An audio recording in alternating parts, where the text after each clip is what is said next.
بسم اللہ الرحمن الرحیم۔ حضرت آدم علیہ السلام اور حضرت نوح علیہ السلام کے درمیان 10 قرن تھے۔ قرن سے مراد ایک زمانے کے لوگ یا ایک مدت کے لوگ ہیں۔ یہ سب لوگ اسلام پر تھے، بت پرستی کا نام و نشان تک نہ تھا۔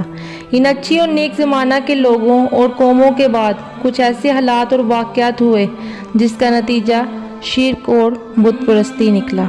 ود، سوا، یغوث، یعوق اور نصر یہ حضرت نوح علیہ السلام کی قوم کے نیک لوگ تھے۔ جب یہ لوگ دنیا سے رخصت ہو گئے تو شیطان نے ان کی قوم کے دل میں یہ بات ڈالی کہ جن جگہوں میں وہ بیٹھا کرتے تھے وہاں ان کے مجسمے بنا کر رکھ لو اور انہیں ان کے نام دے دو۔ انہوں نے ایسا ہی کیا، لیکن ان کی عبادت و پوجا نہیں کی تھی۔ جب یہ مجسمے بنانے والے ہلاک ہو گئے اور علم اٹھ گیا تو ان بتوں اور مجسموں کی پوجا پاٹ شروع ہو گئی۔ حضرت ابن عباس فرماتے ہیں کہ قوم نوح والے بت پرست بعد میں عرب کے اندر پھیل گئے۔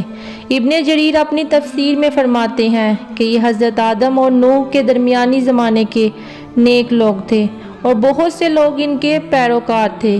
جب یہ لوگ فوت ہو گئے تو ان کے اتباع کرنے والوں نے سوچا کہ اگر ہم ان بزرگوں کی تصویریں بنا کر اپنے پاس رکھ لیں تو اس سے ہمارا عبادت کا شوق زیادہ ہو جائے گا، کیونکہ اس سے ان کی یاد ہمارے ذہنوں میں تازہ رہے گی۔ تو یہ سوچ کر انہوں نے ان نیک لوگوں کی تصویریں بنا لی۔ پھر جب یہ لوگ فوت ہوئے تو ابلیس ان کے بعد والے لوگوں کے پاس آ کر بولا، کہنے لگا کہ تم سے پہلے لوگ ان کی عبادت کیا کرتے تھے اور اسی وجہ سے ان پر بارش برستی تھی۔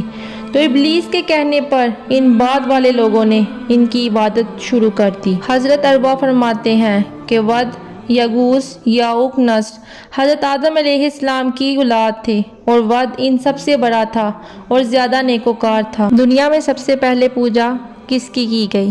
ود ایک نیک اور صالح آدمی تھا اور لوگ ان سے بہت محبت کرتے تھے۔ ود کی جب وفات ہوئی تو لوگ ان کی قبر پر جھک پڑے اور وہاں گریہ ازاری شروع کر دی۔ جب ابلیس نے ان لوگوں کے غم اور پریشانی کا حال یہ دیکھا تو انسانی شکل و صورت میں ان کے سامنے آ کر کہنے لگا کہ تم اس شخص پر اتنی گریہ ازاری کر رہے ہو، کیا تمہیں میں اس جیسی اس کی ایک تصویر نہ بنا دوں؟ وہ تمہاری مجلس میں رہے گی اور اس تصویر کی وجہ سے اس کی یاد تمہارے ذہنوں میں تازہ رہے گی۔ لوگوں نے کہا، ہاں ٹھیک ہے۔